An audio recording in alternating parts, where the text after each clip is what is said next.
and it'll be a couple minutes. All right. Okay.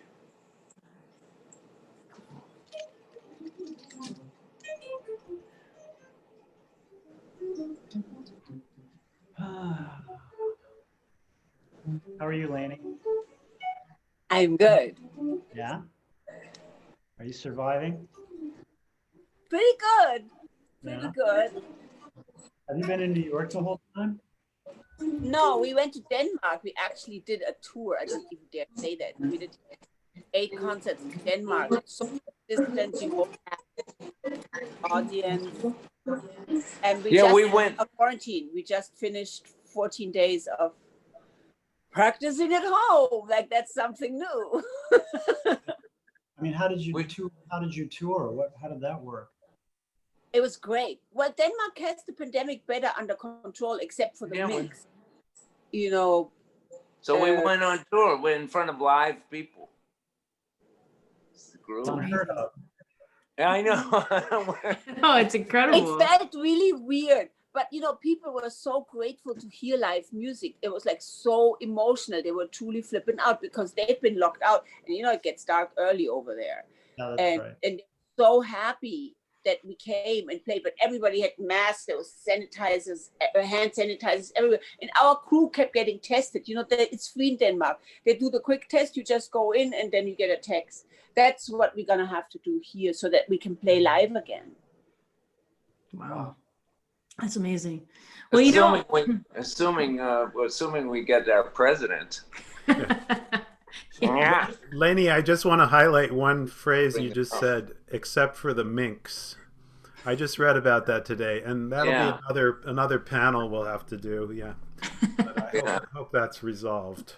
Yeah. Strange footnote to COVID-19. Oh boy, right? Well, you know, everybody, we're now joined by 142 other guitar players. Wow. Yo, hi everybody. So hey everybody. What do you say we get started as people pour in here? So thanks for coming, everyone. We're really glad to have you all here with us. For everybody who's listening, I'm Kim Perlak. I'm the chair of the guitar department at Berklee. And joined here by Alan Chase, the chair of ear training at Berklee. Hey, Alan. Hi.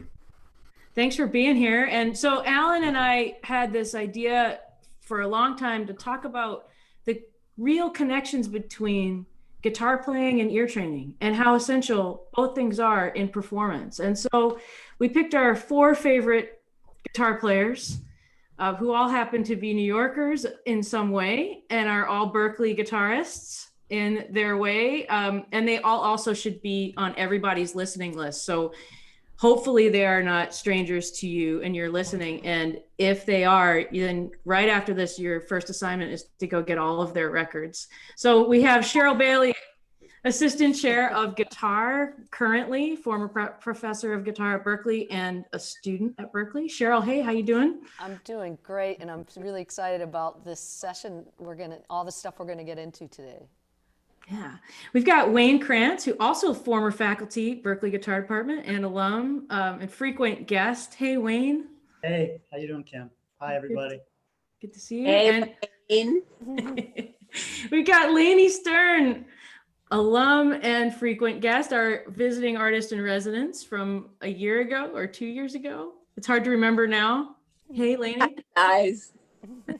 And we got Mike Stern, also an alum and very frequent guest and our most recent visiting artist in residence. So, hey, Mike, how are you? Hey, good. And hi, everybody. Great. It's good to see you. Alan, do you have a question right off the bat to start us off?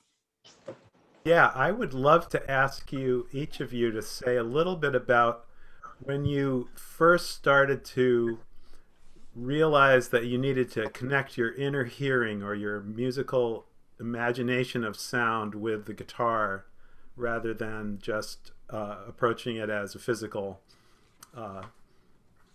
challenge to play the instrument. Like how did that start for you? Was it when you first started playing, or did it come later? Like how did that connection begin, if you can remember? Cheryl, I'm going to pick on you first. What do you remember? Yeah, well, I mean, I grew up in a family of professional musicians, of church organists, actually. So I was around music a lot as a kid, and I recognized there were patterns, right? But I didn't know what they were called. So that was why I wanted to go to Berkeley, or just go, study formally, because I would recognize those patterns, and I said, there's got to be a name for that and a way to organize that. So I think just even from then, I realized, there was something that I needed to know about. And when I was a student at Berkeley in particular, I really spent a lot of time every day with ear training, and being frustrated many of those days, because I realized that if I could hear it, I can play it. And to be a professional musician, I was like, well, I just want to go out and I just want to play the guitar and make a living. I don't care what I play. I don't care if I play country music. I don't care. I just want to do this. That if I can hear the music, I can play it. So I made that a priority in my practice every day to work on my ear training. And so yeah, I think from the beginning in many ways. Thanks. How about Wayne? Do you have a memory of that? Sure. It's kind of similar, except it happened later for me. It really kind of happened, when I first realized that I couldn't play what I was hearing, melodically mostly. That was like maybe, 12 years ago. I remember my daughter was 2 or 3, and one night somebody given us this book of lullabies from all over the world. It was just lyrics, no music. And so I was just kind of reading through it, and eventually I started singing these things, whatever melodies I felt like, because I didn't know how the songs went, but using the words of the lullabies. And suddenly I realized that I was hearing these melodies that were just kind of endlessly coming, and that they were melodies that I never ever play on the guitar. They weren't melodies that were a function of any of the practicing I'd ever done about, playing lines and stuff, or even the melodic stuff that I'd done. And so I went to the guitar and tried to play what I was hearing, these kinds of lines or melodies, really, not lines, melodies. And I found I was really bad at it. And, my hands didn't want to go where I was hearing. And so began this kind of process of trying to be able to do that, to be able to play, like as Cheryl was saying, play what I was hearing. And the other big part of that was kind of transforming for me is, up until that point, I wasn't really interested in playing over changes very much, because I couldn't, beyond just my initial interest in jazz and stuff when I was doing that, but at some point I kind of fell out with it, because I couldn't think of a reason to do it. It seemed much more confining than just playing free, which is what I do most of the time, free over a groove. And it kind of just seemed like a contest, like some kind of jazz contest about whether I could play over changes or not. And that didn't inspire me to do it. But when I started kind of getting in touch with these melodies that were coming, I realized that they were all over changes. Like they weren't just like, it wasn't like a raga, over a drone or something. It was changes. And I sort of analyzed what the changes were. And I realized they were just simple progressions, like blues and 1/4 and 2/5 and stuff, 1-flat-7 a lot. Just these real basic progressions, but that were necessary for the melody to be generated. Like that was the inspiration for the melody. And then I realized that's the function of changes for me. It inspires melody. Like to me, the rhythm, the groove, inspires rhythm. Like that's how I react to groove. I react rhythmically. And sometimes it's kind of hard to play melody over just straight groove. But if there's harmony involved, then it kind of triggers my melodic imagination. And so that was a big deal for me. It's like, okay, that's why chords are useful. That's why maybe they have a place in my music. That's cool. Yeah. Wow, that's cool. Yeah. So you want me to go next, or? Yeah, go ahead, Mike. What do you think? So I didn't really I think I started kind of a little bit getting connected to ear training and all that stuff a little bit before I went to Berkeley, but basically it was when I went to Berkeley and started doing some of that stuff. I don't think I ever got into chromatic solfege until I started studying with Charlie Banakis. I think he got me into that. And so there wasn't, at that time at Berkeley, I wasn't really doing that much, but there was a lot of emphasis, of course, on just ear training, and I was trying to transcribe stuff and all that stuff. The thing about what Wayne was saying is really interesting it's the guitar kind of poses a lot of problems with playing what you hear sometimes, because it's not logical like the piano, where you have one note designed for every pitch. There's only one note, and the low notes are on one side and the high notes, on the other. And you play in position, and you play up and down the neck. Is more intuitive, I think, to hear melodies playing on one string or two strings. But sometimes position can get confusing. So I'm always trying to get better at exactly what Wayne was talking about. I think that's part of the challenge. Is the guitar, the way it's laid out is a little bit tricky when you have 5 middle C's to deal with instead of one. You know what I mean? Yeah. So that's part of that's why and so yeah. So then I started getting more and more into ear training and transcribing and solfege and all that stuff with Charlie. Mm-hmm. I guess we can talk about that more. Yeah. What about you, Lainey? Well, what I remember is when I was a little kid, I was studying classical piano, and I hated reading with a passion, because when I read the music, I couldn't feel the music. So what me and my little brother did is we tried to get recordings of the pieces, the Bach and the Mozart and the Haydn and the Chopin, and we memorized. And then, of course, I was looking at the paper because I was supposed to read, and played by heart. And I got found out one day, my piano teacher just put another piece of music in front of me. And I didn't realize, because I didn't really know what it looked like, what I was playing. But she was a concert pianist, and she was a really cool person. And she said, well, you'll be playing concerts. Nobody reads in concerts anyway. And so she didn't guilt me for doing that. And she was impressed that I was able to memorize all the pieces and play them without looking at my hand, because I had to jive that I was reading, So I had to really make an effort to read music and connect that to my guitar. But hearing the music and connecting to my guitar was what I first started with. So, because that's the only way I can feel the music, sad, happy, and the way the intervals go. And I have refined that sort of thing when I studied Indian music, what beating goes with what interval. And so hearing music was always the first thing I started with. So, what strikes me, Alan, about all 4 answers was right away, everybody's connecting sound to the experience of the music that they want to play.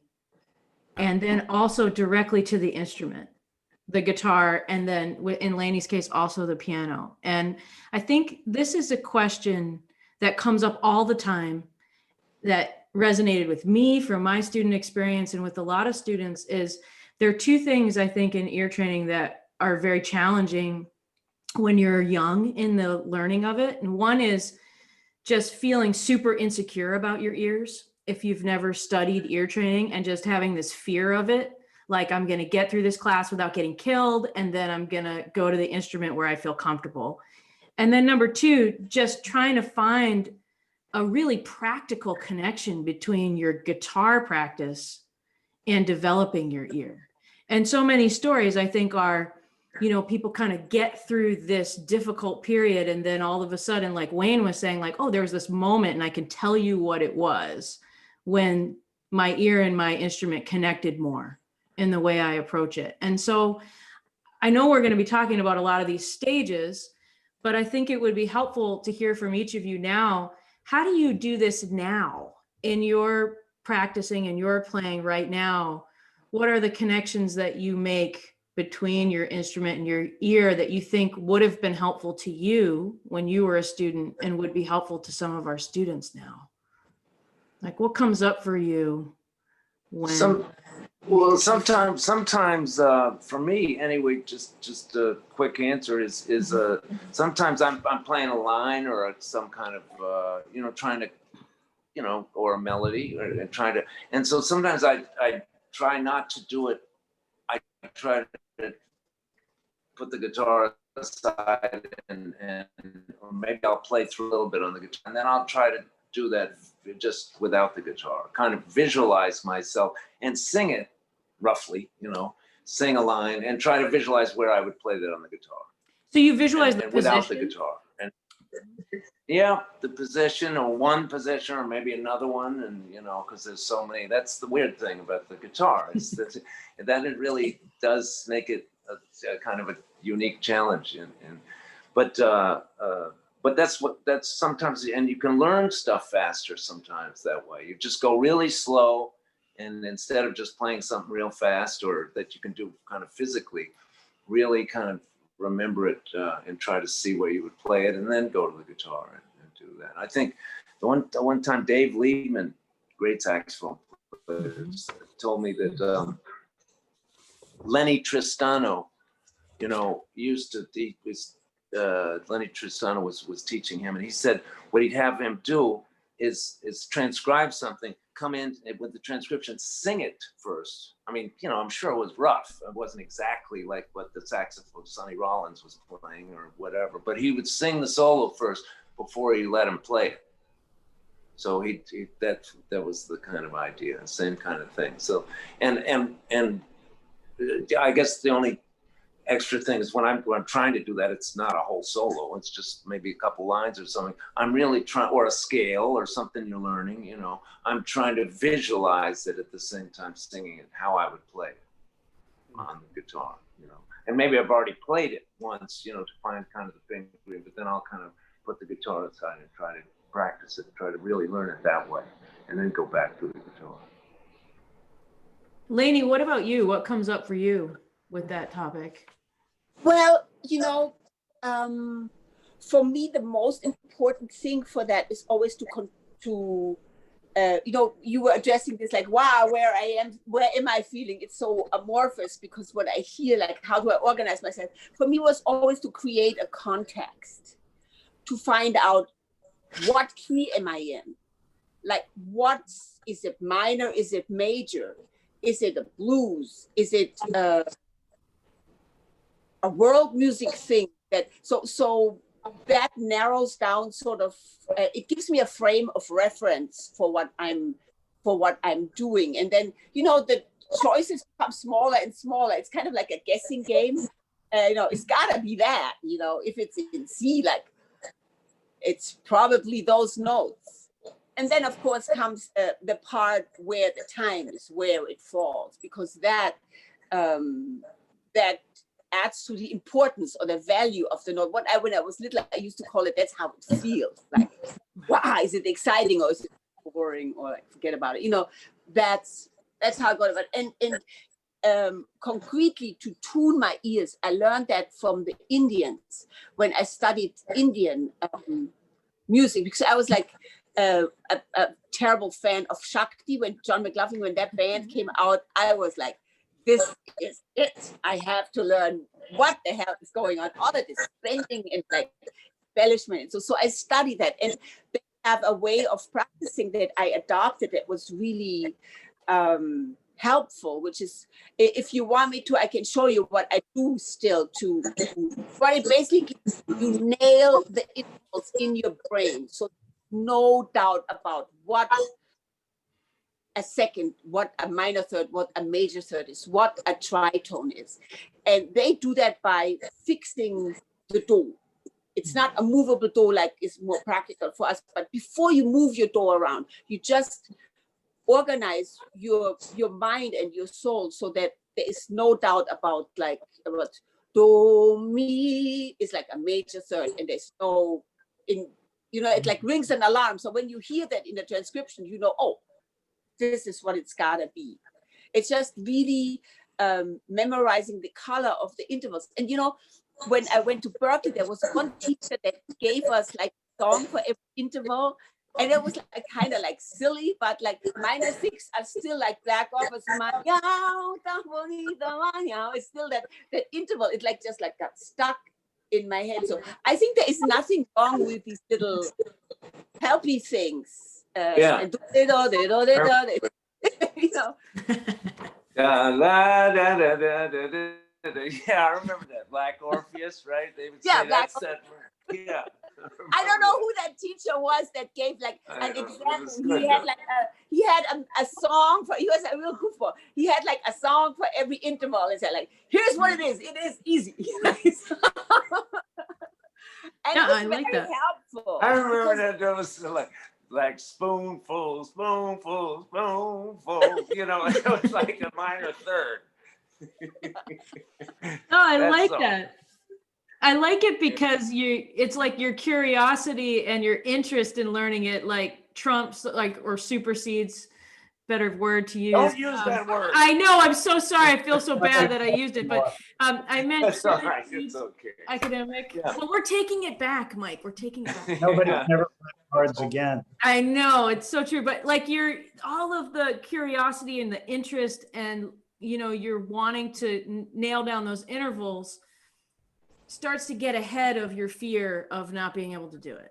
Right. Right. And but it may seem like a silly thing, that guy with the songs, but my favorite class in Berkeley, and I hope you still have that, Alan, was atonal solfege. Yes. Right? That is the baddest shit. You want to try to play out on guitar, take that class. It is because you like read like Bartok, you read like really cool stuff. And that came in like really handy because you had to sing like intervals out of context. And you got used to angular shapes and all of that. You still have that class, Alan? Yes, we do, and it's so cool that you remember that and that you took it. I'm really thrilled to hear that you took it. The teacher that you probably had, Ed Bednar, has passed away sadly, but a great composer named Lydia Okamura is teaching it, who was his student and knows it very well, and she's teaching it next semester. Yeah. Still happening. That's fantastic. And some of Is our, it still at 8 o'clock in the morning?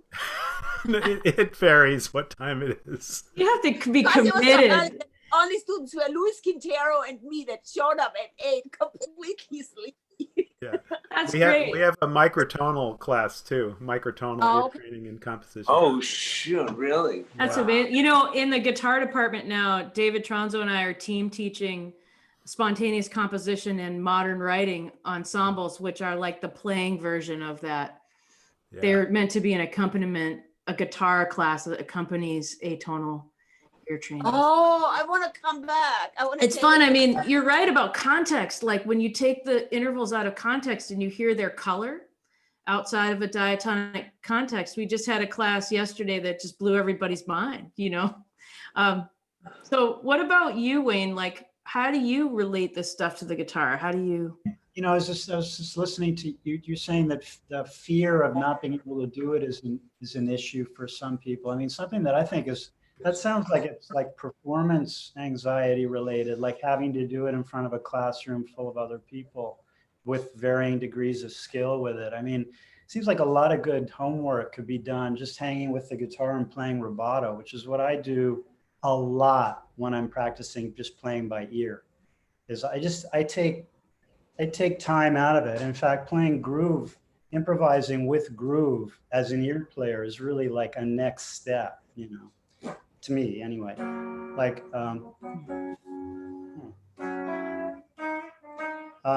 if I'm playing something like, I don't know.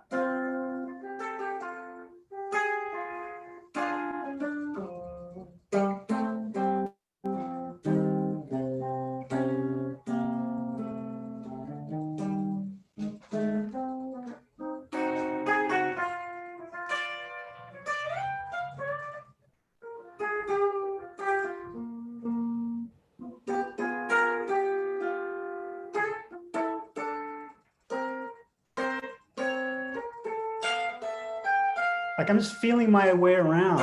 No, there's no groove that I have to keep up with it, right? 5 chord.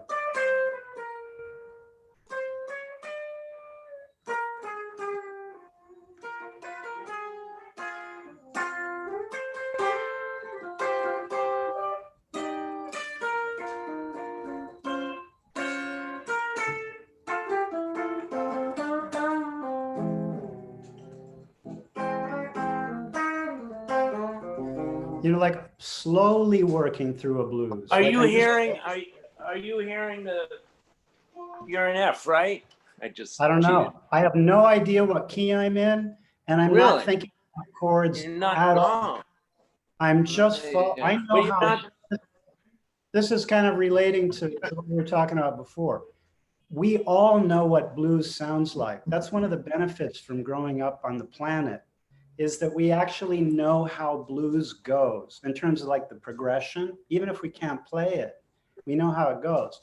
So to me, one of the big deals about playing by ear is that you have to hear it first.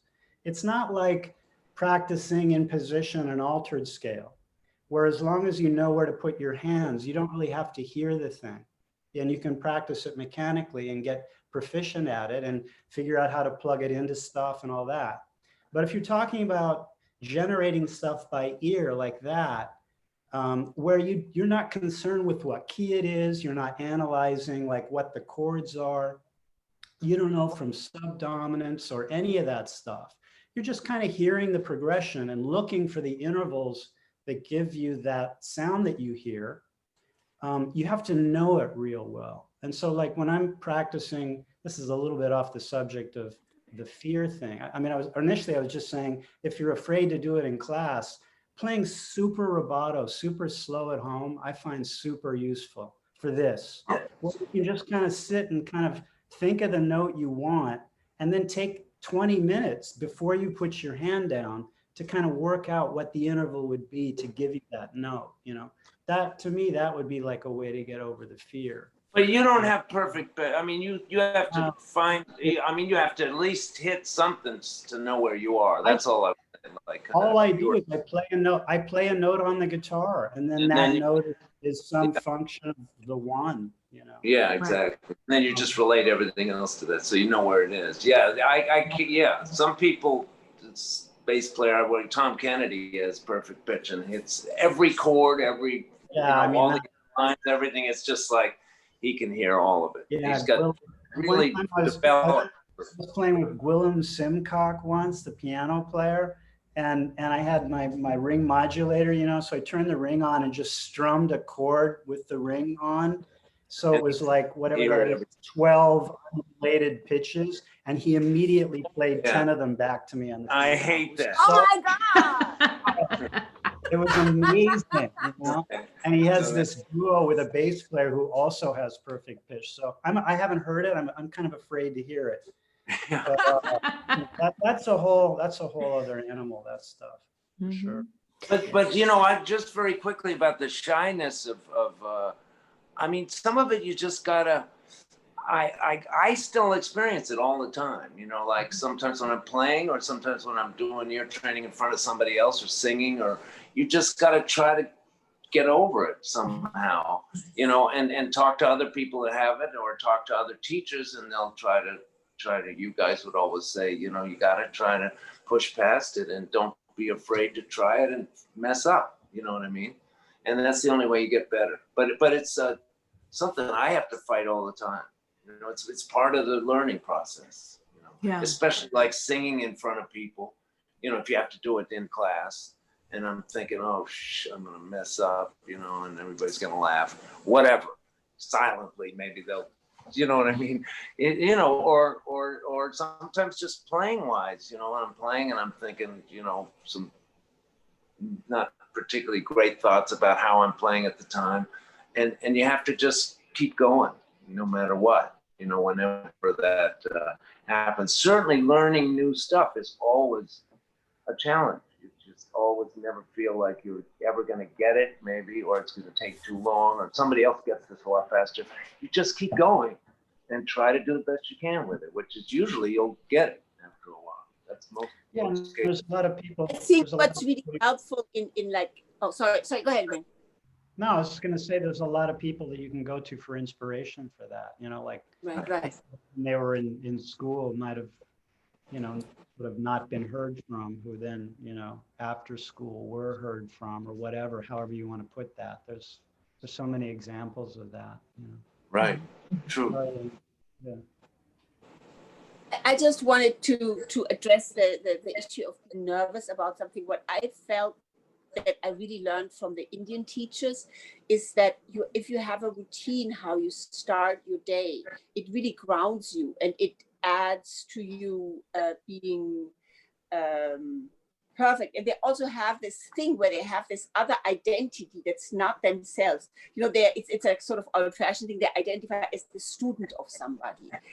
And that is the student of somebody else. Like, I just to tell you a little anecdote, when I was in India studying with Dhanashree Pandit Ray, who's a student of Shubha Gurtu, her son, what's his name, the drummer now, it's based on his name, Jira Gurtu, saw me out late at night at a Zakir Hussain concert, and he comes to me and said, like, what are you doing here? So you're supposed to be practicing at 5 o'clock. That is in 3 hours. Because I was part of that family. I wasn't even Leni. I was like the student. So it's like it's not all about you. You just like, it's like a persona that plays. It's not you personally. You know, I was just a student of Shubha Gurtu once removed, and I was treated as that. So that was very helpful. But the other thing that the Indians do, and I did that at home for a long time, Michael, you know, when I would take out the tampura and just singing a scale in the morning. And, you know, in India, they have that thing where every scale goes to 1 hour of the day. And they're very strict about it because the feeling of it.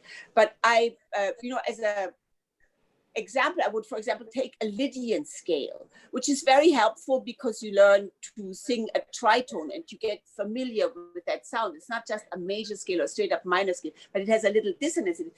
And I would start my day slowly working up that scale.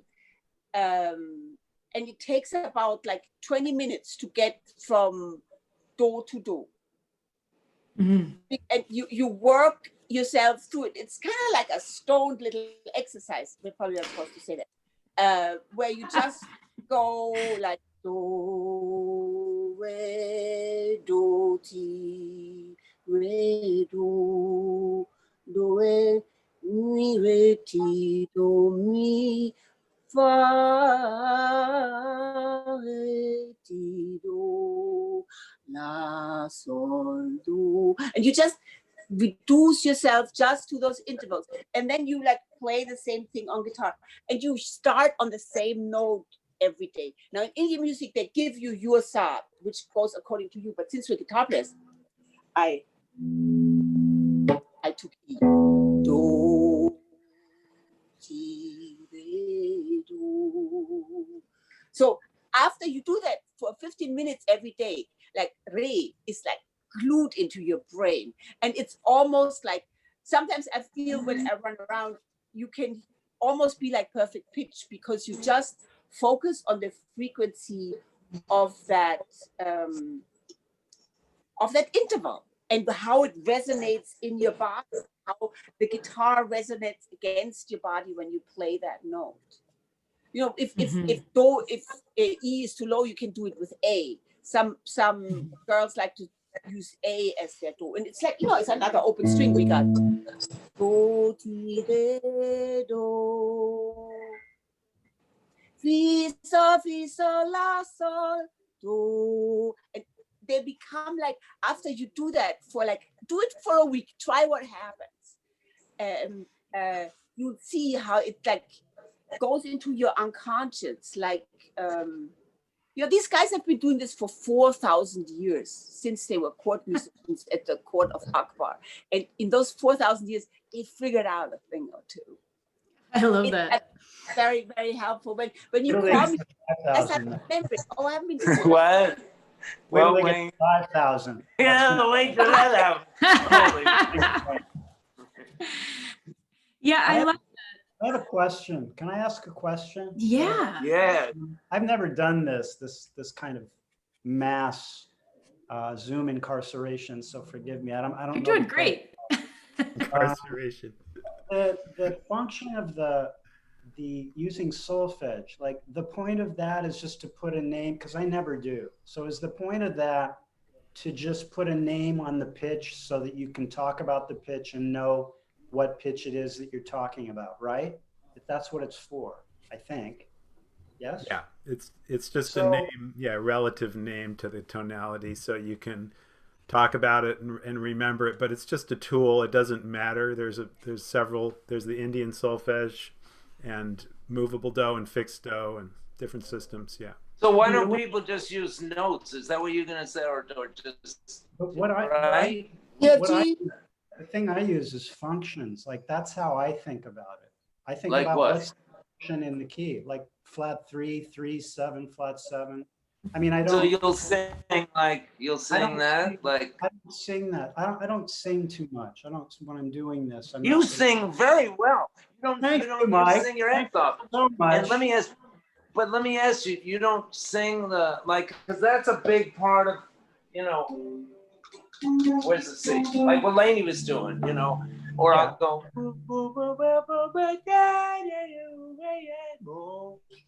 Let me see Yeah. if I was right, and then I'll test myself. Amazing. Right? Yeah. No, but that's the only lick I know. So I mean, Okay. He set it up, Wayne. He set it up. That yeah, was- I set that up. Baby. I've been practicing that for the last 6 years for this event. No, I mean, So- the thing, yeah, the thing that I got from Charlie's ear training was, Benakis's ear training was the thing of being able to just hear what a pitch is against another pitch. Like that's Right. when I was doing it with him, he got me up to 10, as long as I was focusing Yeah, on me too. Oh God. But then after I was with him, it kind of started dwindling down 6, 7, 3. And now it's like, And now, basically it's 1, but 1 is enough. yeah, It is enough. one's to do enough. what Exactly. but to do what I need to do, which is if I'm playing a note and I hear another note against it, I can identify the number of the note that I'm Right. hearing. And so if I know my intervals, if I'm playing 1 and I'm hearing 3 below 1, I can Right. play 3 because I know what 3 is against that Right. 1. Right. And it seems like if I were using solfege, I'd have to first identify the solfege and then translate it to what note is that in this key. Like to me, function thinking is kind of cutting to the chase a little bit on it. I don't know. Well, I think Personally, the just solfege if I can helps. just interject really quick. Oh, sorry. It's just solfege. Yeah, to me was like, wow, it's hard, but it was a good mental exercise anyway to add that. But I do it both ways, like just either the function of the note or the actual note, and knowing the function of the note, right? Yeah. And then and then, or just singing la la la la la. It doesn't matter. I mean, just trying to Exactly. sing like that. So but the solfege was sometimes kind of cool. Just especially the chromatic solfege was hard as hell, and still is. It's just la and re, and how they change that shit up, and it's tricky, So, but it's a good mental exercise too. So I don't know if beyond that, it's a tough one. I guess some people get a lot out of it. So I think it's a good tool. And that's all it is. It's like the metronome. Charlie used to say the metronome has bad time, but it's still kind of nice to know how fast something is. I was really like put upon when I had to learn the Indian metronome, the Sarigama Padanisa. It took me forever to sing it backwards. Sani Dapa Magaresa. It took me forever to learn it. And I said, like, really, can't I just sing like they do sometimes, And they said, well, no, maybe you should learn. And there is a point to these little tunes. It's like our little discipline, It's like, let's get a little fancy and learn how to do movable do and fi and, me and te. It's just like, this is what we do. So let's do it nice, That's how I look at it now, Yeah, I mean, maybe that's it. Good enough for me. Right? Yeah, Wayne, maybe that's it. It's like it is still function in solfege. It just sounds nicer because you're singing in Italian instead of the numbers. yeah, exactly. I know. So 1, 2, Cheryl, 3.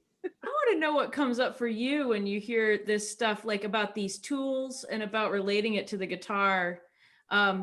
Because I'm just kind of eyeing like some of people's comments. And I think what is coming out here is that all of you have a really deep knowledge of ear training and music theory, and you're using these things all the time as you're playing and being creative. It's not like you have this, and then in order to be creative, you have to divorce yourself from all of it. It all works together, right? And Cheryl, what comes up for you when we're talking about this stuff?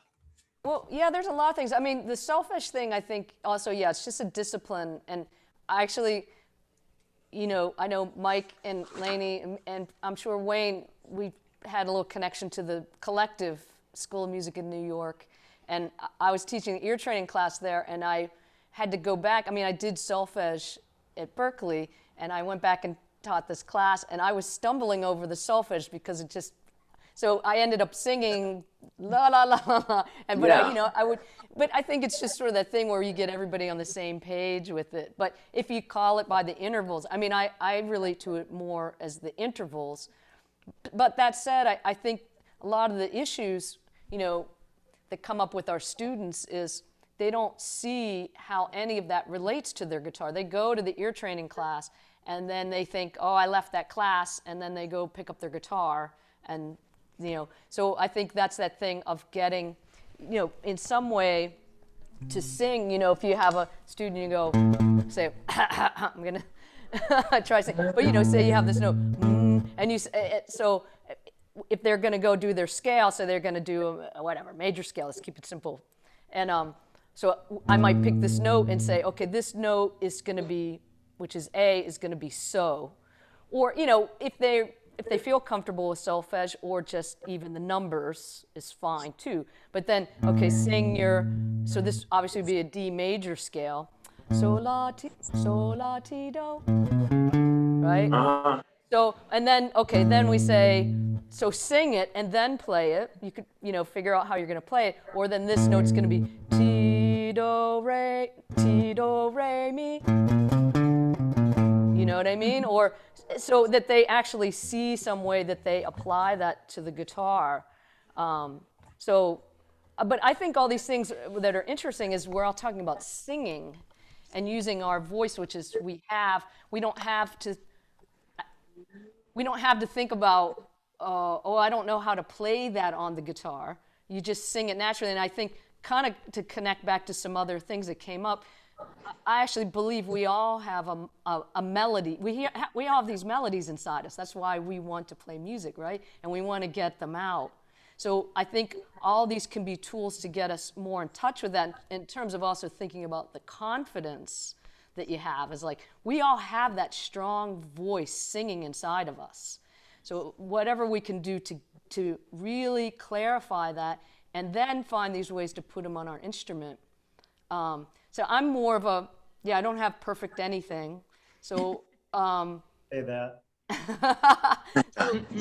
I relate to though, relative pitch. So I'm always hearing things in relation to the key, kind of more what Wayne was saying, and even just harmonically, like what is that sound against that chord. So for instance, a great song, even finding tunes where that's embedded, like a tune like All the Things You Are, it's all basically the thirds of the melodies, the thirds of the chords. So that's, like something like that. And then, so I will usually go flat 3, 3, 3, 3, 3, 3, flat 3, 3, 3, 3, 3, 3. If you can start to hear that shell, and Can we sing along? Yeah, we can harmonize it. Somebody sing the seventh, and I'll do. Yeah. But Wait, no.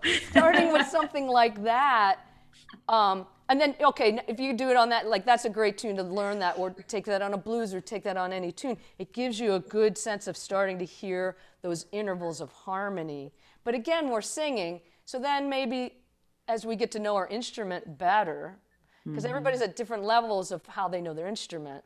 So I mean, I would say for myself, I feel very gracious all the time, grateful to my early teachers who gave me a good grounding on just my instrument. So like when I did theory class, I could see my instrument. And so I was always the one with my hand up first because I would just see the intervals. So, but I think what we're trying to do at Berklee, or I'm sure you had those phases of your development where you were integrating that, your mind, your ear, your hands. So I think all this stuff is really great, but I think that unifying thing we're all talking about is our voice can do that, and we all have that. And one other thing I wanted to bring up about that too, there's also that level of hearing that goes beyond just the pitches. So I find this too, you know, if working with students, they're trying to learn maybe a bebop head, and they come in and they play the notes correctly, but it ain't right.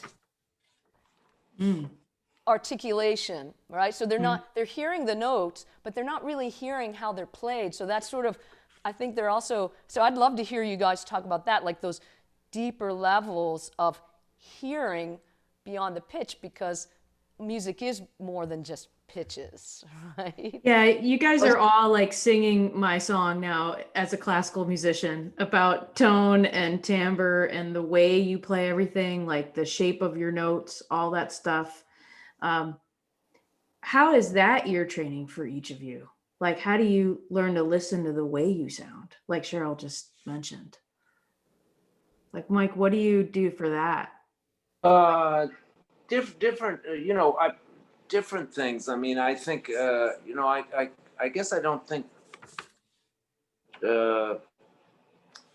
I mean, basically I'm trying to, when I'm playing, I'm trying to make the sound. I've always been kind of after, and I think a lot of people are after a kind of a vocal sound. You know, a lot of people are going for a horn-like sound because that's a very vocal sound. And sometimes, you know, I transcribe a lot of horn players and try to emulate sometimes not just what they play, but how they're playing it a little bit, you know, as much as I can on the guitar, which is a very percussive instrument with the pick, and try to pick that way so it's like a little bit, so not every note is played, you know, it's more like,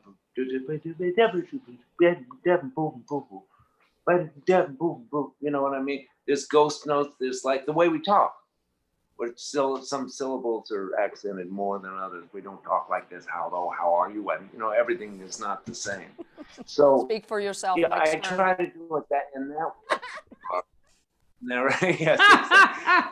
So in that regard, in that regard, I try to get that happening, you know, consciously, and then try to make every note sing, kind of, except if you're going real fast, trying to make it the line. Maybe you're going for a target note, so there are a couple of notes in there, and kind of it's kind of almost like you feel it, but a target note. So you're playing up a scale up to a note, and you're trying to get that note to be the emphasis. You know what I mean? So I guess the speaking kind of thing, or the way people sing, and singing helps me realize what I want the guitar to sound like for me. I want it to sound kind of like a singing kind of instrument. But sometimes very percussive too. Sometimes I'll pick a little harder, and because I want that pick sound. I want it really kind of in your face. So that's all kind of the same thing. And then sometimes I practice, you know, with a pick, Bach stuff, and try to make it beautiful as possible, which is rough.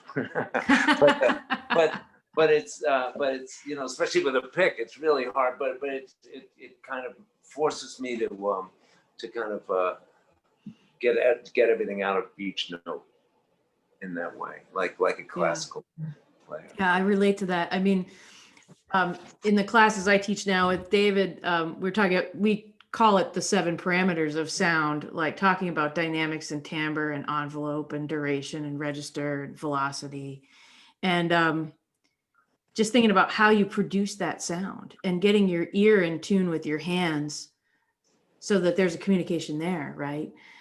Which was part of my life as a classical musician for all these years, is just knowing that when I play that note, it'll be legato or staccato or bright or dark or long or short, in the way I hear it, you have to make that connection, right? Between what your hands are doing and what your ears are hearing, and then how you're sounding. Right. You know. So do you sing classical stuff too? Like when you're reading, you know, some Bach stuff or something. Do you sing it? Yeah, and you know what we always did, which I think sounds crazy to people, is we used to make up lyrics to, like, if there's especially perpetual motion Bach, we would make up lyrics, and that helps you take breaths, and it helps you not cut off your notes, you know. I don't want to practice, but you know, like, and like you just kind of make up a stupid song, and then, you know, but I will, I know I will, you know, like, you know, and then you get this song going in your head, and your phrasing is perfect, and you're like, wow, they're not clipping any notes, but it's because it's some silly song about, you know, going to get a drink with your neighbor. Because you know, you're right. It's about, like, speaking and singing is so much about the way we hear things. So I think in that way, I'm very connected to the way you guys are thinking about this stuff. Yeah. You know, I have like a more simple approach to that whole thing. When I transcribe, when I first started transcribing, I had just two categories: the note and where it is, and then the good stuff. The good stuff was like, do I slide? Do I bend? Do I like trill? Do I, you know, like how I, you know, just the good stuff, like the dressing on the cake. That was the other stuff. And so those were my two categories. And I was like, finding the note was sort of like kind of a little bit the dreary thing, like where the hell is that note? And once I had it, I had all this other stuff with it. And I just wanted to say the other thing that we can learn from the voice also, which I found when I started singing after I started playing guitar. I noticed how short a breath is, how many notes you can only sing in a row and how many bars before you start sounding like somebody has got you by the throat. And it's so much shorter than we think of the guitar. So I think like the best thing guitar players can do is sing that line that you're hearing. Right. And see when you run out of air. You know, we probably run out of air pretty quick because you're not a trained singer. And good singers, they can, like when you look at Ella, she can sing like a very, very, very long phrase.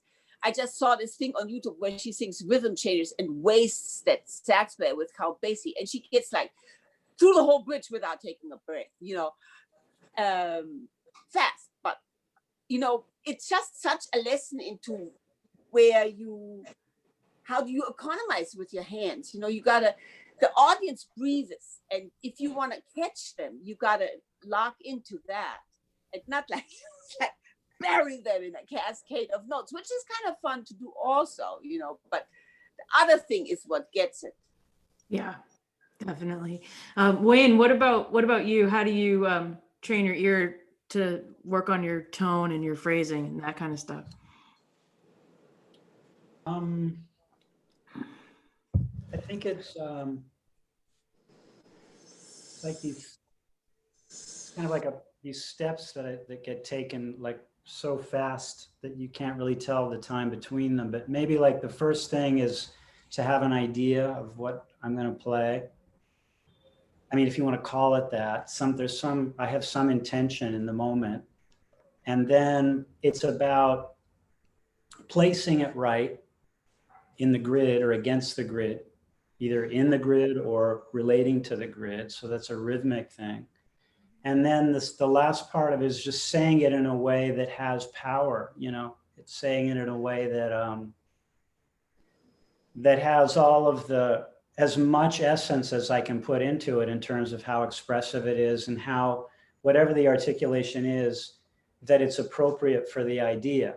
Like it's not always the same, you know, sometimes it's funny and so you play it that way, or sometimes it's funky so you play it that way, or closer to the bridge, like depending on what the idea is.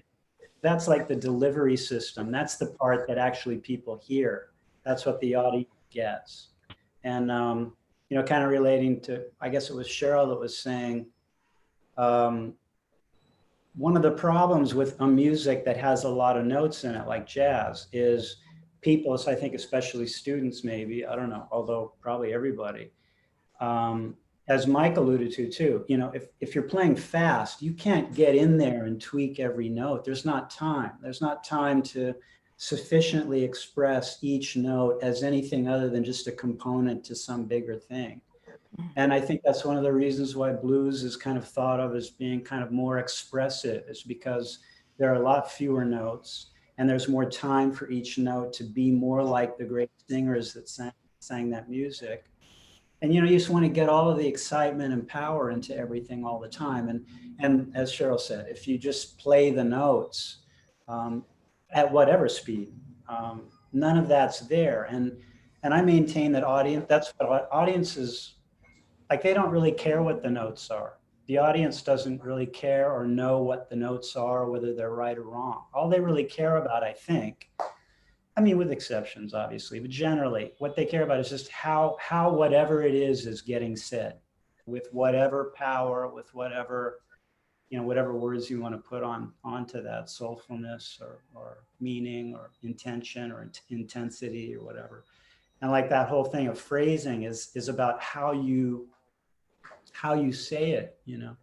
I had this thought the other day that it was like this whole idea of placement, which to me is just as or more important than anything else that we're talking about. It's like, it's almost like tact, you know, it's like sort of being tactful. Like, when are you going to say it and how are you going to say it? And that's kind of the process that for me anyway, that I go through with it. I love that.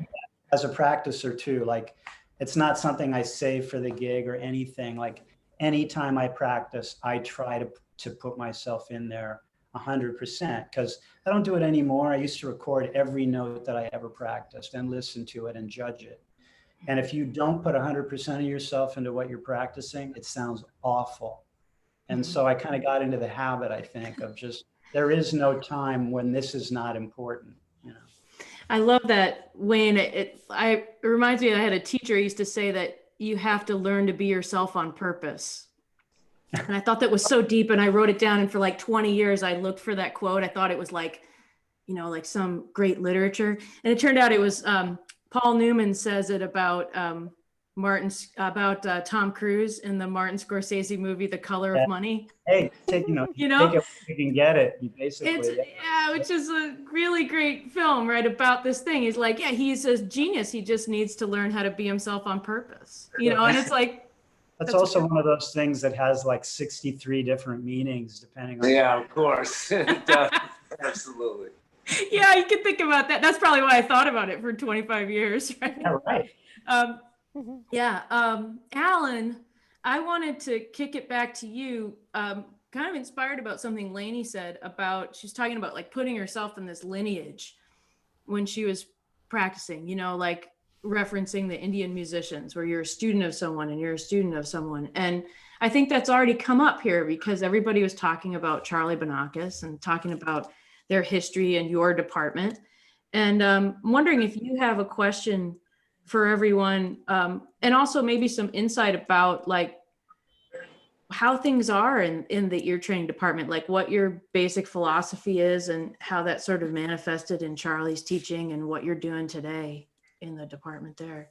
Yeah, I just want to say I've been just enjoying this so much the last hour, and I can't wait to hear more. So I could do this, just listen to you all reflect on this all day and year. It's amazing.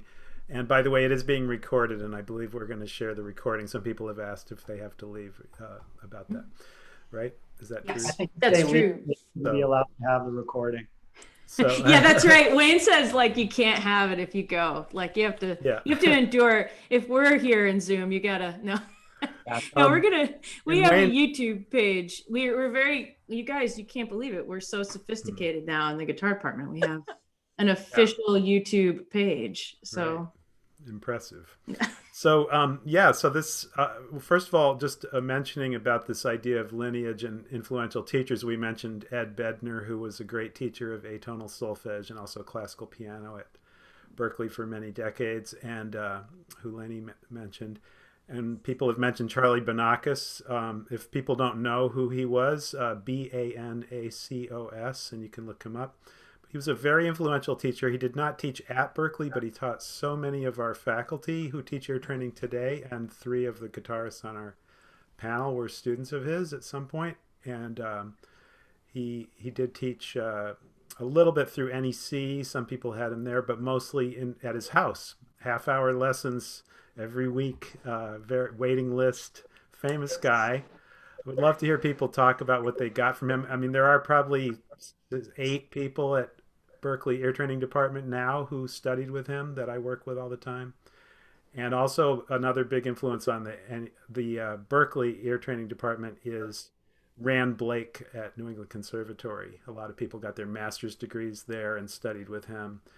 Very unique method of harmonic ear training and memory work and so on that influenced a lot of people. So those are a couple of them. And Cheryl mentioned another teacher. So I would love to hear about the lineage. I mean, just let me quickly answer your question, and we can get back to our panelists about the philosophy of the department. I would say we're really trying to connect it. I try to think of it as a web of musicianship skills, from notation to the instrument to your inner hearing, your long-term memory, to kind of knowing the function of what you're singing. And I really think of the movable do solfege syllables as just singable numbers, just short numbers that sound like Italian syllables.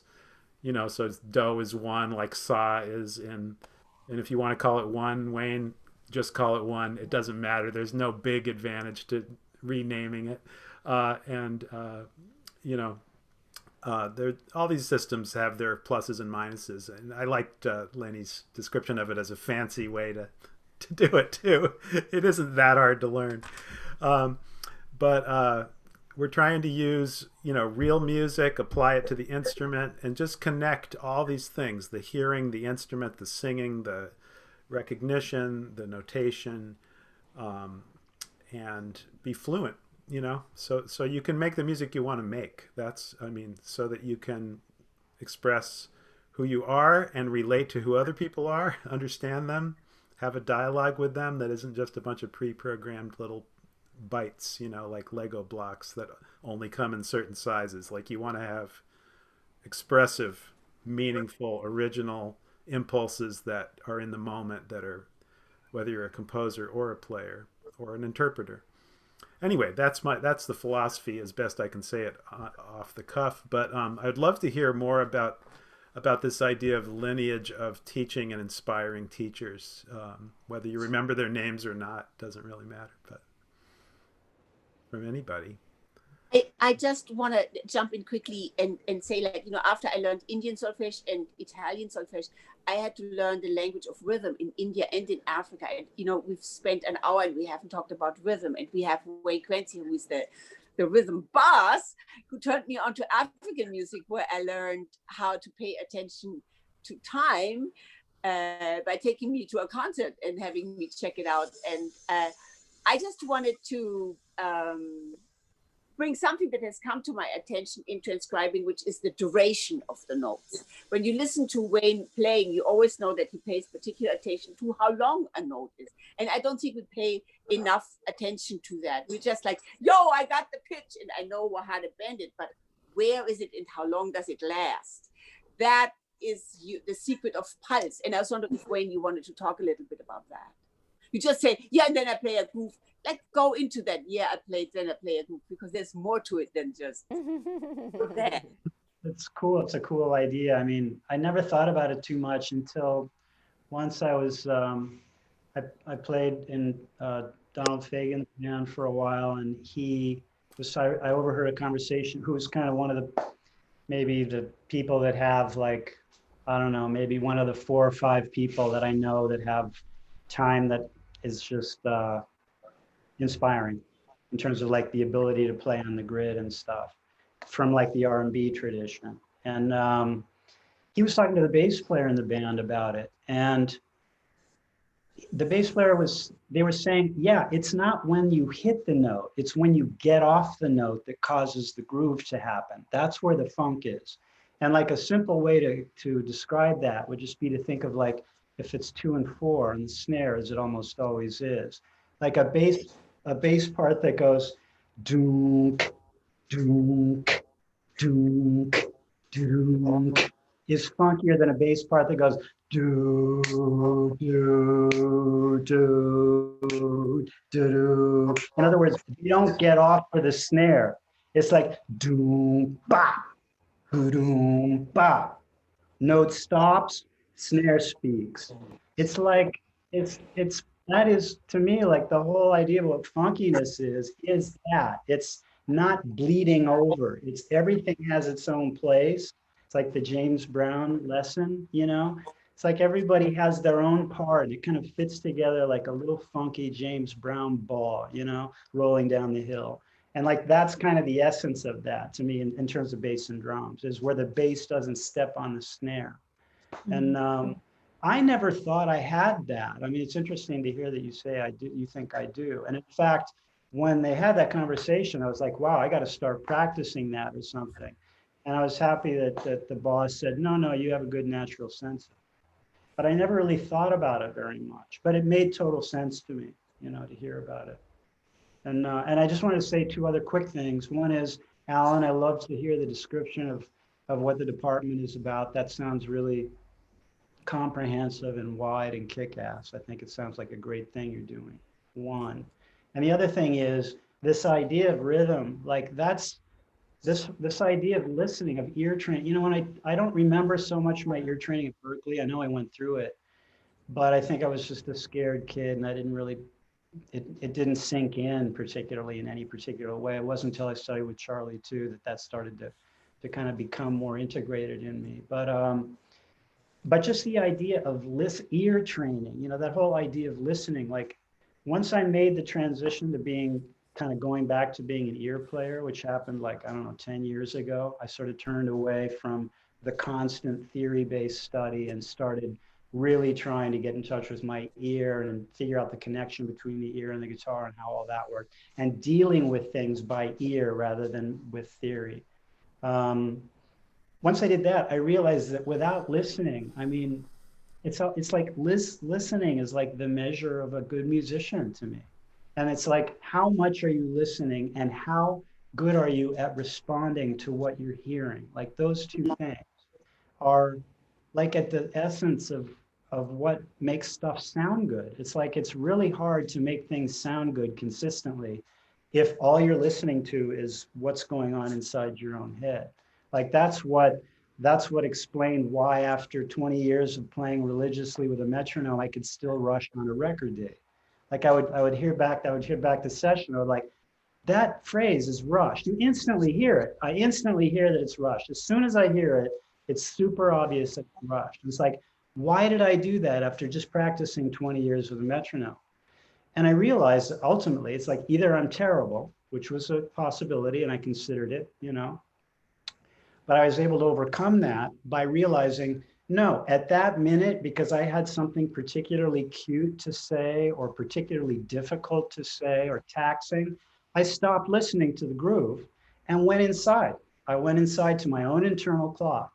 And I have a pretty good internal clock, but it's not MIDI to the drums. So yeah, if you're not listening to what's going on, as for instruction about where to play, about where to put your stuff, you're not going to be in the pocket.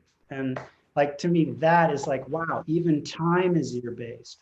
I used to think time was just some machine inside me that beats steadily, you know? It's really an ear thing. It's what you're hearing. Are you hearing the time? Are you hearing what's being presented around you and reacting to it? I love that. I love that, Wayne. And you all noticed that we noticed that Larry Baione was here, and so we promoted him to panelist. Hi, Larry. And how are you? I'm doing great, especially listening and seeing all of you. This is wonderful. Hey, Larry. Great. Hey, So bro. for those of you who are listening who don't know, Larry Baione is our chair emeritus of the guitar department. He was chair and faculty member for all of these people on the panel, and ran our department for several decades. And so Larry, this is perfect timing because we're talking about lineage in learning guitar and connecting it with your ear. What are your thoughts? Like, what's coming up for you as you're listening to Wayne and Mike and Lainey and Cheryl and Alan? Wow, it's such great sharing. I love hearing everybody, and I agree about, you know, like rhythm is as much part of ear training as notes and harmony, you know. And when I think of lineage, I think of when I was a student and when I first started teaching at Berkeley of John Laporta, and Yeah. how we used to, he would sing things in the melody and improv class, and we'd sing them back to him, and how, in addition to many of his stories, as Mike knows about the stories that Laporta used to talk about. And then I taught ear training, performance, melody, and improv also, and we used to sing through changes, and that's how I learned to hear through changes, and how I still hear through changes through guide tones and hearing what changes in there. And my other thought is I always hear much better when I have the guitar in my hands. You know, it's like I automatically go there, other than visualizing. I don't have perfect pitch, but I can find it on the guitar. And to me, learning the instrument really helps me hear on the guitar better. You know, either playing it on one string or within, you know, across the strings. But yeah, we it's unfortunate that we have different classes that's ear training and private lesson. You know, it's like it's too easy to separate it. Right. Because they're really together. They should be together, you know, thought about more together. You know, that's interesting that you say that, because I'm looking through the questions that Ian's been gathering, and so much of them really boil down to like, what's your best advice for working on this? And everybody's given different thoughts and reflections throughout this time that we've had together. But can each of you think of something, like if someone was like, you know what, everything sounds so great, but I'm just lost as to where to start. Where do they start, Larry? What do you think? Where do they? Well, we're all at different stages, but starting is always it's always great to go back to the beginning of listening. Mm-hmm. I think, you know, and that's what brought me to play guitar and play music, is how I used to listen to people. And starting is that I started to play with recordings and make a lot of mistakes and find out how they play the melody, and not just how it's written, but how people really played it and how they sound. I think it's for me, going to people that I love to listen to and playing with them. You know, I could say, you know, I played with Lester Young, you know, because I played with him many times with listening and playing with him with the recordings. Mm-hmm. And then listening is such a big part. That's like, to me, more than 50% of playing with people is the listening. And I think we need to go back to the listening and recognizing.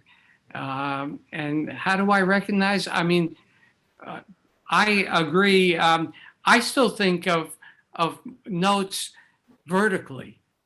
I still do think, you know, like what Wayne said, when I play a note, I think of, oh yeah, I hear that as the third of this chord, you know, and all. But and I'm right now trying to think more, trying to play more linearly and line wise. Mm-hmm. Yeah. What do you think, Mike? What would be your advice to someone who wants to get back on the horse of practicing this stuff? Well, I mean, for me, one thing that just kind of did a lot of stuff at once, just to keep it kind of simple, because there's so many ways of approaching this, and all of them are good. But one thing I did was just transcribe, you know, because I wanted some of the vocabulary anyway. So I try to copy some Sonny Rollins, you know, actually write out the solos, you know, and that was great ear training. And it's also stuff that I wanted to kind of hear how somebody was really playing it. And when you really write it out and go through all that, you really come away with some cool vocabulary just unconsciously, you know. Yeah. And Charlie Banakis used to really want all his students to do that a lot. He encourage that and give you assignments and do, hey man, okay man, do this for next week, you know. And I love Charlie. He says had so much energy for music.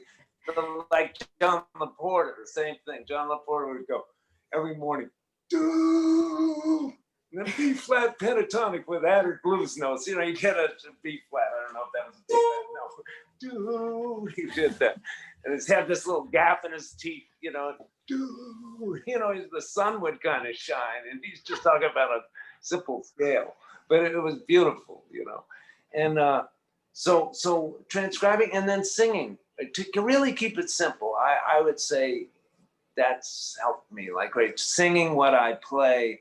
Sometimes while I'm playing it or before I play it. And sometimes like singing for inner lines, sometimes or for voicings, you know, you just hear this clump of a kind of a general sound and you're trying to get into each note. You know, you might sing do, so, ti, mi, do, so, ti, mi, right? It's just you know that chord, but you're singing it first, and then playing. Nice. And so what that really helps me, and the chords can get a little wilder, you know, than that, and whatever kind of voicing, just as and sometimes just doing that for 10 minutes in the morning, or singing a line or a scale that you're practicing, you know, and then just that does something. It connects me more to the instrument, and the other thing is what we were talking about dynamics and how important that is, you know. I mean, the guitar, one thing it has that's really obviously great is bending. You can bend strings, and so I like to do that, of course, in all genres. You know, if I'm playing bebop, I want a still saxophone player to do that all the time, you know. They'll bend some strings or bend some notes, I mean, and we can do that, of course. And really think about where you want to, I mean, some of it has to do with learning the instrument, learning the voice that you, and then the language. So you have two different things. You got to learn the voice, it's a new voice, and you got to learn the language so you're kind of fluent in it, which means when you have an idea and you're talking in a language you know, you don't know exactly how you're going to say it. You have an idea of what is coming out. Sometimes the word will be wrong. You make a mistake or something like that. But you basically have an idea, and then you can rephrase it. You know, it's boom, happens. You're improvising when we talk, basically, because we know the language. That's kind of, you want to try to get to that level. And then within that, the more control you have of kind of what you really want to play, you know, if you really hear it instead of just mechanically doing it. Yeah. So I think you have to go slow and sing every note for with a new scale or a lick or something like that, and that's the easiest thing. And transcribing. Those are the two things that I think really help me the most. That's great. You know, Alan, I think like you've seen some questions come up that might also kind of prompt answers in this general topic from Lainey and Cheryl and Wayne, but they more have to do with performance ear training, like on the bandstand, right? Yeah, I noticed a bunch of questions that maybe we can group together and just ask you, you know, when you're playing in a band or learning a tune in a rehearsal or working something out with people, how do you, in real time, how do you think your ear works in terms of recognizing chords? Like knowing what the changes are to a tune that maybe are a little different than what you expected, what somebody just played, picking up tunes, that kind of thing, where you have to respond instantly to chords. Do you just know where they are in the guitar when you hear them? Is it the sonority? Are you hearing individual voices and notes? Is there a practice technique that got you to where you could do that? That kind of stuff. Good question. Whew. That's a rough one, right? Is it? Does anybody? Because I struggle with that. You know, I struggle with that. Sometimes you can hear it. Sometimes it's, you know, it's, you guess. Right. I one thing that really helped me, there was a book called Improvising Jazz by Jerry Coker. And when I was a student in the 80s, there weren't all the things, you know, that you can study from. But there was this one part in the book, because again, I was saying when I was a kid, I would hear patterns of harmony and chord progressions. And I was like, well, what is that? And there's a section in the back of the book for harmonic ear training that basically lays out all the basic patterns of, and it's in, you know, numerical, Roman numerals. So progressions that start on 2 dominant 7, progressions that modulate up a major third, stuff like that. In terms of, I think this is a good thing whether you play jazz or not. That's not important. I think those standard tunes have all the elements of song form and harmonic form that can inform you. So I think just that really helped me, because I was like, oh, that's what that is. That's 2-7, starting on 2 dominant, and then it modulates to the 4 chord, and then it goes 4 major, 4 minor. That's a thing. So I kind of feel like if you understand that, if you get what I'm saying, there's only so many songs under the sun. You know, not that there's no creativity or there isn't some other way a song could go, but in terms of diatonic harmony, pop songs, standard, so you're on the bandstand and somebody calls a tune and you say, I don't know it, I can pretty much figure it out, you know, if I've heard it for sure, you know, I'll be like, what key? Or I might even ask the bass player, where's the bridge go? Okay, something like that gives me a little guidance, and I can usually figure it out by then. But that thing actually I was showing you, you know, like on All the Things You Are, you could do that on a tune where you learn to sing the thirds and sevenths. That really gives you that sense of harmonic hearing. If you do that through a couple standards, you're kind of set for just about anything outside of someone's original music, you know, but hopefully you're not in a jam session and someone calls an original tune. That's not going to happen that much. But I mean, I think you build up a certain sense of harmonic phrasing and the possibilities where things will go, that you have a good foundation that if there's some other weird chord in there, you'll be able to figure it out pretty quickly. On that list, Cheryl. Yeah. What's that book called, actually, the Jerry Coker book? It's called Improvising Jazz. Oh, okay. And it's just a little thin book, and it was the only book I could find. I think I've seen that. I never got into it. But yeah, wow. And the other thing I learned in that book was actually to make a diary of licks, which I did when I was a kid, you know, and it just got me started. It was sort of like training wheels, like, oh, right. You know, so I'd learn a lick, learn a cool Mike Stern lick, and I'd say, that works over a minor 7 chord. Cool, I'm going to use it this week, you know? That one, the only one I know. You mean that one? Yeah, yeah, but I could also play it in the relative major and then. That's right. So there you go. You know.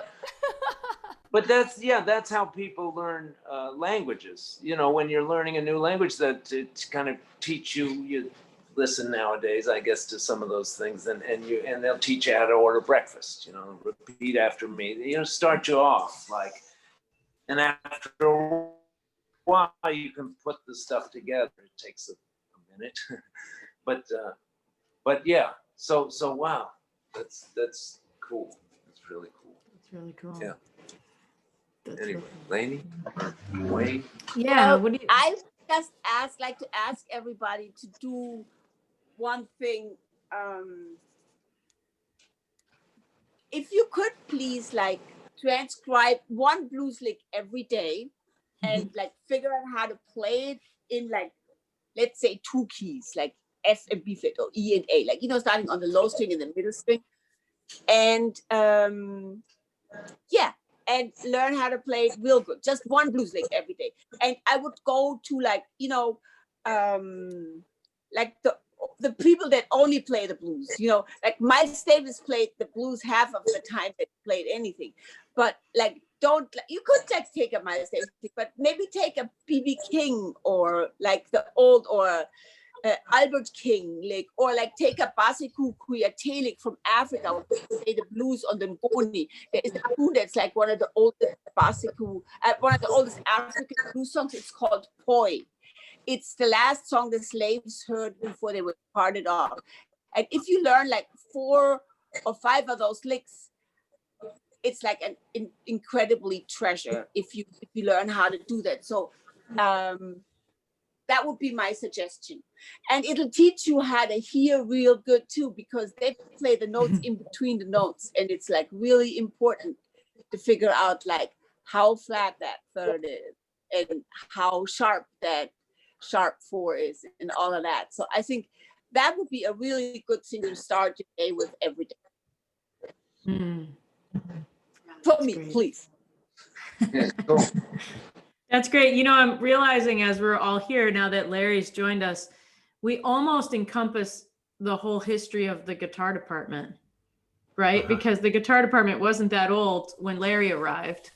And Ian, who's with us now, is a fairly recent performance major alum and also taking a class. Like we just took a class, right, Ian? So like we have the whole, almost the whole gamut here. I know, isn't that cool? I mean,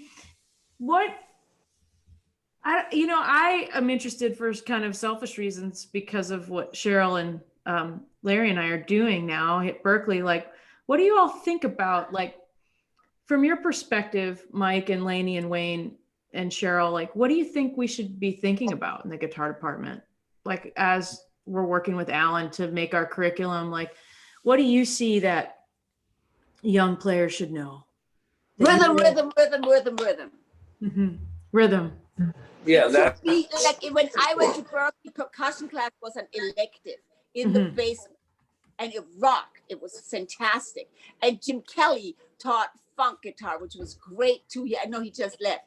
I know. But it needs to be like one of the fundamentals of what we're teaching. I took all my rhythm training after Berklee. I studied African and Indian rhythms for years before I felt like, oh, you know, we should like hang with the drummers. We should take the snare drum exercises and do them. You know, we should like really cooperate with the drum department. That would be my wish. Okay, that sounds good. I also want to point out that Otis Baione has joined the Zoom. Otis, the puppy, yeah. Otis. And Otis might have some insight as the newest member of the group, right? Mike, what do you think? What's your perspective? I think, well, when I was at Berklee, whatever I got from there was all good. You know, all of it was good. So I don't know what's happening now. One thing that I would say is important, obviously rhythm, obviously just any kind of ear training is always like, that's so important. And to really kind of connect it to the guitar as much as possible every day. You know, like I said, by singing, what you do a little bit.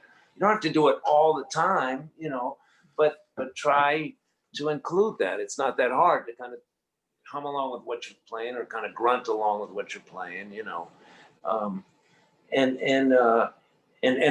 actually really try to sing the pitches, and sometimes without playing.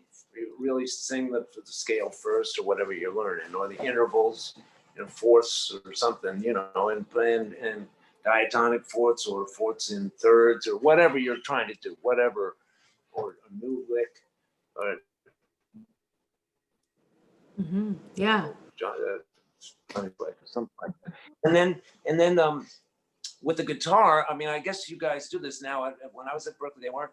Except for Mick Goodrick and Pat Metheny, was really concentrating on intervals, like learning intervals and different, you know, just diatonic intervals, thirds, fourths, fifths, sixths, sevenths, with every scale, altered scales too. It gets a little wackier with some scales, you know.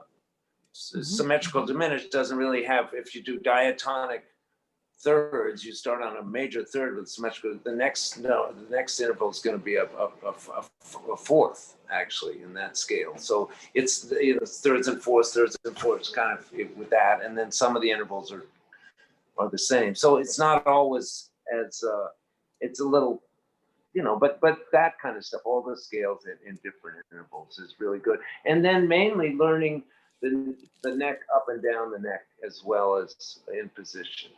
All the scales on each string, because that's so intuitive, right, Wayne? Isn't it more intuitive to you to hear stuff up and down the neck when you're trying to pick out a melody than position? I mean, it leads to melody. Yeah, it's easier to access melody, think of melody that way. I think. Right, Yeah. right. It's more like a piano. So both ways. I mean, we got to play in position also, but both ways are really, really important on the guitar. So all single string scales. And same thing you do in position, you got to try to do slower all the way up and down the neck. It's not a speed study, more like just knowing the voice. Right. Yeah. Wayne, what are your thoughts on that? Let's see. You were asking about what the Berklee guitar department could be, and you were asking about like what do you think we could help people focus on in all of the stuff? They're getting so much information, No, it's so broad as it is now. I mean, it's way broader than it was when I went to school there. It's amazing, like the breadth of the thing. But I don't know. I don't know what kind of school it wants to be now, particularly.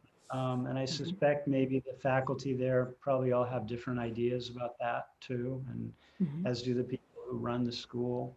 In terms of just like practical stuff, it seems like I would just want to make sure that the art angle of the music is not ignored, and for the sake of the commercial angle. And it always seems like when I go there occasionally, and there's always a bunch of people that are dedicated to both things. So it always kind of seems healthy in that way. If I, when I think of art in the music, I'm just thinking of really improvisation, and I think there's a difference between what Mike was talking about, the importance of language, which is one angle of what it is to be an improviser, and you don't want to give that up. But then there's other kind of less language-based ways to think about it. And it seems like maybe you wouldn't want to give that up either, because now we're talking about pushing things forward or outward or something. So that's an element that I think has to be, or it maybe could be acknowledged, somehow. It's harder, but it's harder to justify that one with parents and their prospective kids, who want to know, what are you going to teach my kid? I usually think about that. And it's like, if you really wanted to like beef up the art side, like the proper response to the question of what are you going to teach my kid would be something like, I don't know. It really depends. I mean, we'll talk, we'll probably play a little. I don't know. I really don't know, but it's going to be good. Like that kind of answer, which is probably about as specific as you might be able to get, probably wouldn't be enough to sell the tractor. You know what I mean? That's where lineage comes in. So Wayne, that's where the lineage comes in. Lineage gives you that kind of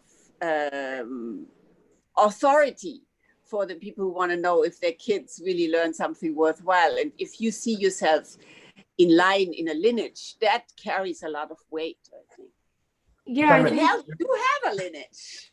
Well, yeah, and I mean, I think that we're all part of it, right? So everyone in the panel is part of the lineage now in a pretty deep way. And as an art musician myself, Wayne, I really relate to what you're saying. And I think for me, the art music has informed my sound so much that it can't help be applied to everything I play.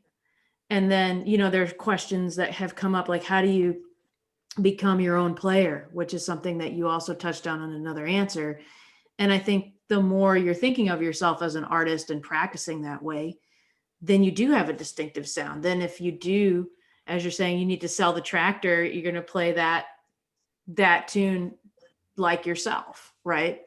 And I think that you can't escape both what music is and maybe what it needs to do in the situation. So hopefully we're honoring both things. I mean, it seems like the school's really in good shape with that. From what I can see. Yeah. That's True. cool. That's cool. Well, we'll be calling you guys a lot for advice, for your advice. Alan, do you have any last question that comes to mind for everybody here? Wow. I mean, I think we covered a lot of the things. I'm just thrilled to hear this discussion. Can I just say something? And I don't want to embarrass anybody. It's praise, and that can be embarrassing, and especially this kind of praise. But what I hear so much in this discussion is from monster players I've enjoyed sitting up close to you at the 55 bar and hearing you with Miles Davis and many other settings. Some of the people we're talking to, I've listened to all of you since the early 80s at least, many times. And what I'm hearing is humility from people whose playing is awesome. And that humility is really inspiring, and it should inspire every student to realize that you can never stop learning, and that even your heroes are learning and see and question their weaknesses and how they can get better. And I'm really grateful for you because I know it's sincere. I don't know you well, but I know you all a little bit, whether you remember that or not. And I would say I know it's sincere and real, and I really appreciate it. So just it's inspiring to me. It makes me want to practice. So All right. thank you. That's good to hear. That's nice. Yeah. Thank Yeah. you. Thank you. Yeah. It's musical. Musical keep you humble, I'll tell you. Yeah. Yeah, right. It's more about the music. The more than you know, about the less you know. the self. Yeah. That's good. I mean, even Yeah. that is good Yeah, for it's everybody to hear. The more you know, the less you know. Isn't that the truth? Ian, as sort of the younger statesman here in the group, do you have a final question or thought for everybody? No, I mean, it was just, a blast to hear all that. I mean, there's a lot of things here that, I've related to. And then there's a lot of things here that I'm just like, wow, I need to work on some things. That's the way it is, though. I think like maybe that's the most exciting thing, right? Like when we all came to the sound check, I was like, oh, it's so good to see you. I want to work on this stuff, I still remember, Wayne, when you came a few years ago and you had a tape recorder, like with cassette tapes, Yay! Yeah, and I was like, I have a tape recorder with cassette tapes at home, and I got it out, and now I don't know what I'm gonna do because I ran out of cassette tapes. I don't even know if they make them anymore. Right. So. There's one store in the Midwest that still sells them. There is. Oh wow. But that's the best. I mean, it's so great to. I think that's one of the great joys of this new format, right? Is that we get to hang out, drop in on each other like this from wherever we are in the world, and then draft Larry into joining us. So thanks, Larry, for joining us. Yeah. Yeah, Yeah, Larry. Does anybody else have something they want to say before we sign off from all of our listeners? Well, I have one thing. Okay. For anybody that wants to try to get in touch with their ear, I can recommend kind of a hard one, but it's been valuable to me, is playing songs that is like the closest melodies that is the closest thing, I think, to improvising that I've found. In other words, to sit down and try to generate just only with songs that real well. I mean, back of your hand, not the chord names or anything, but just how they go. Anything that how it goes. Like to me, it's like I realized at some point I knew half the Beatle catalog, like as well as I know myself, or better probably. Not how to play them at all. I never really played the songs that much, but just how they go, because I've heard it countless times in my life. So knowing melodies like that well, not a new song you're learning or a new song in the real book that you're trying to learn, but something that you just know cold. And try to sit down and play rubato. Just pick a note on the guitar, any note, doesn't matter what it is. You don't have to know what note it is. Just pick a note and make that the first note of the melody of the song that you're trying to play. And Oh just shit! Wow, that's good. Good. trying to generate the song improvisationally. Like try to maybe first rubato play through the melody, and like I try to not just throw your hand down and say, is it that? No, it's this, but to like really hear what the next note of Happy Birthday is, and then see what is that a minor sixth interval? No, because a fifth would be, And so like you take Yeah. 5 minutes where you Cool. play the note. And then like after you do that, you start with a different note. And maybe this time you like add a note to the note that you're playing to try to start fleshing it out in a more harmonic way. Because you know how the song goes. Like to me, that, because it would be a nice thing for an improviser to be able to not play guitar arrangements of all songs, but just to be able to generate improvisationally a song that they know well enough so that the audience would enjoy it, like, or that they'd recognize it at least. And maybe like that to me is kind of a step towards being able to do that with the stuff you're hearing. Because you know, if you play Happy Birthday and you play a wrong note, every 3-year-old on the planet will say, Mommy, he just played a wrong note. Everybody, there is a right note and a wrong note. You know what I mean? It's not like improvising where you can kind of make any note work if you're a good enough musician, but there is a right and wrong note. So getting control over the stuff you know like that as an improviser, I think is a really good step towards being able to play what you're hearing. It's not, again, you're not generating those songs, so it's not exactly improvising in that way, but you're dealing with an existing thing in an improvisational way, which is the closest thing to just playing what you're hearing as an improviser that I know. Do you now just real quick? So would you do that on one string kind of more successfully, or would you try to do that position, or you don't? I do it all. I don't even think about that. I just try to do Yeah. it. You know, I use. I mean, you could isolate to one string, but it's really important, I think, to be able. Or just up and down the neck. I mean, do you, when you go for that, would you do that more like this way, kind I of? don't systematize it like that. I don't systematize it like that. I just try to make just the song happen. Somehow. yeah. I love Okay. that. Yeah, that's cool. Very cool idea. Yeah, that's great. So, Thank you. yeah, that's good, Wayne. I'm going to do that right after this. If you're like me, it's harder than you think. Yeah, I But, bet. take your time, do it Totally. rubato, and it's No, a that's good- why I'm asking, because it is hard, and I found like going up, you know, looking at the guitar, like I said, more scales on what for that kind of stuff, more intuitively, like low love notes that. are down here and the high notes are up here. Instead of position messes me up in that regard sometimes, you know, less so over the years, but it's easier for me to pick out notes on a couple of strings going up and down the guitar. It seems like to me. But anyway, that's valid. But I mean, you might want to play a chord that has 5 notes in it. right. No, well, that's true. But then if you get to chords, I was just talking about melodies. Just Oh yeah, like yeah, sure. Yeah. I like that. Cool. Larry, Wow, that's cool.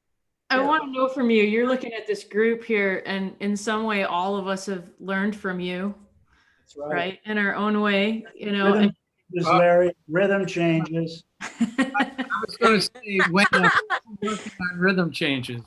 Yeah, and it's always a little dicey to ask your teacher, like, what are you thinking when you listen to all of us talk about this stuff? All of your former students in some way. Well, it's overwhelming to hear everyone, to know the music of all of you, and what you took with Berkeley makes me feel like you took something from Berkeley and then you developed it. And I can think that Berkeley plants a seed, or maybe it grows a little while you're at Berkeley, and then you continue on your own with the training. I know when I left Berkeley, I was in the Army band and I started playing something. I said, oh, that's why they told me to do this. Oh, yeah, that's why it works. Yeah. So it's like a beginning. We have a beginning and an ending at your training at Berkeley, but maybe there's no ending. That we're all trying to continue on. It makes me feel great. That's great. Yeah. That's great. Yeah. Hey, Alan, as the chair of ear training, why don't you give us the final thought here before we have Well, so many things I'm hearing here are just, I'll tell you, the ear training faculty is going to love this, those who are watching and those who will watch later, because this is to hear from you all what we're advocating for our students and how it's useful to you and helps you be creative is really inspiring, and I really appreciate that. I would say like two themes that have come out a lot are listening to your inner hearing or your melodic imagination or your memory, as Wayne was just saying in this simple and amazing exercise he just suggested. By the way, I muted my mic and I played Strawberry Forever starting on a C sharp, and I'm like, yeah, this is, I got to do this every day. I'm going to do this all the time. Like, you know, it has that A sharp in it. Oh my God. I got it, but just barely. Anyway, that and singing first and then playing, Lenny and others, Mike mentioned that a lot. Sing something and then play it, and the rhythmic things you're talking about duration of the notes. I mean, there's so much to take away from this. I mean, it really was packed with useful information. So I just want to say thank you, and I'm going to take some notes and review. So thanks a lot. Yeah. And thanks for your music. You all inspire me as musicians. Been listening to you, as I said, for a long time in a lot of situations. Mm-hmm. I think it's brilliant. What I loved about each of you visiting was that every time a musical topic came up in a class or with someone else talking about it, I would look over at each of you and you'd be kind of like, oh, like you'd be learning it the way Alan was learning Wayne's exercise on his keyboard, which is right next to his camera. You know, it's like, it just reminds me like just to keep digging in.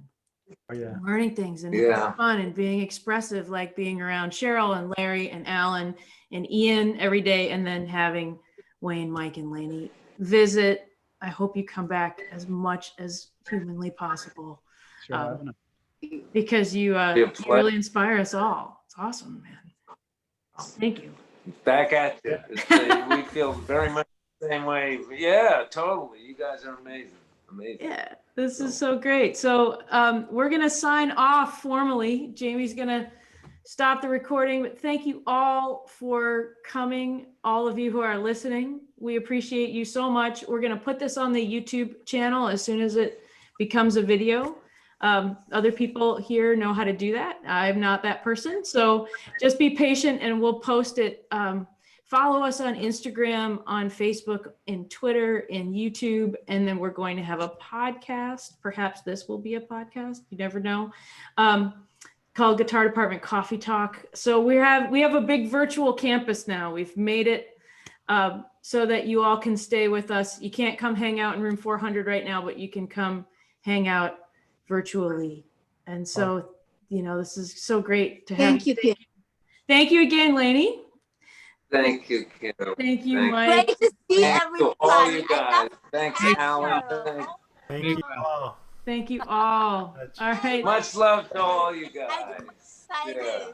Joni says thank you too. Oh, and of course, Joni Bailey. She's very, very thankful. Our office cat, our office dog. I love it. All right. Thank you, everyone. It was really good to see you guys.